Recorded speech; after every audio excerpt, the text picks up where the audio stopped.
Your UBCS? Yeah, careful, careful. Come on, don't look at me like that, alright? I'm not infected. Let's take care of No, wait, please! What the fuck?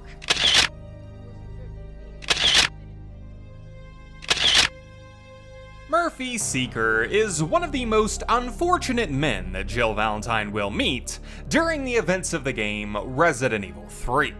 A superb military sniper turned UBCS mercenary, Murphy would be one of the many Umbrella soldiers sent into the chaos of Raccoon without fully understanding the picture.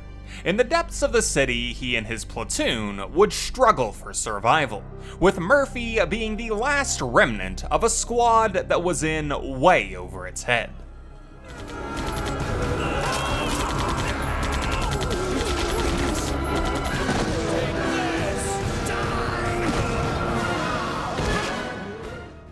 The story of Murphy Seeker as we know it begins with his life as a US Marine, where he would earn a glowing reputation for his godlike sniping skills.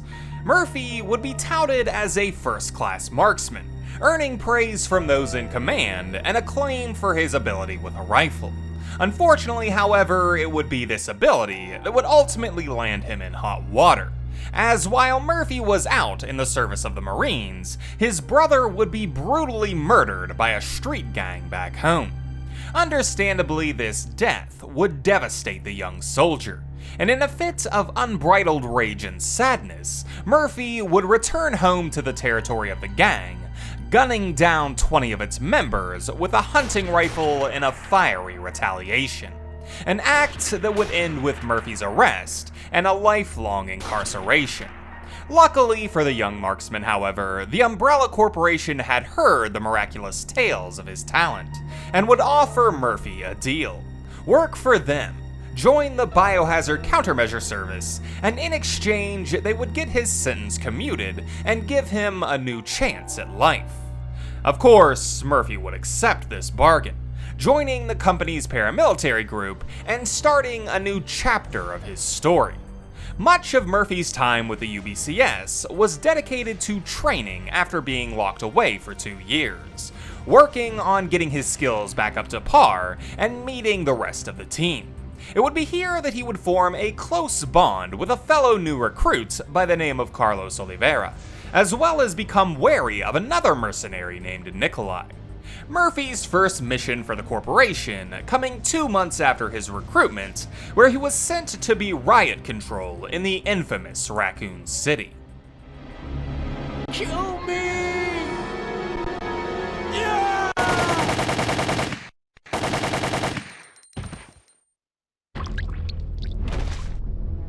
Murphy. Why? No. In September of 1998, a leak of Umbrella's own T-virus would turn the city of Raccoon into a den of death. Zombies would begin roaming the city streets, and in an attempt to stop the chaos before it could get out of hand, Umbrella would send in its UBCS forces to hopefully quell the zombie uprising and save the citizens who remained.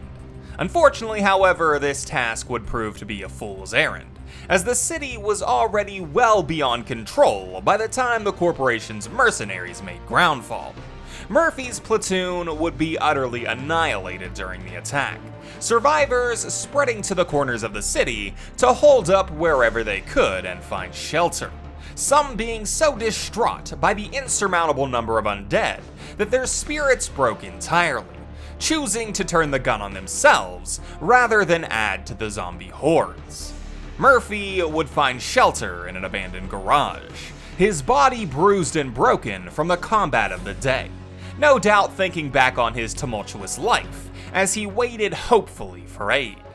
Murphy Seeker is one of the many unfortunate souls that Jill will encounter during her adventures in Raccoon, a man whose fate was sealed after a single retaliatory act, a man who still lives in the pain of his brother's lost shadow, and a man who will never get to show the world what he was truly capable of. What did you do? I had no choice. He was about to turn into a zombie. It would have been a threat, so I eliminated it. But he was still conscious, wasn't he? He was as good as dead. And it took fewer bullets to kill him now than it would have if he had transformed.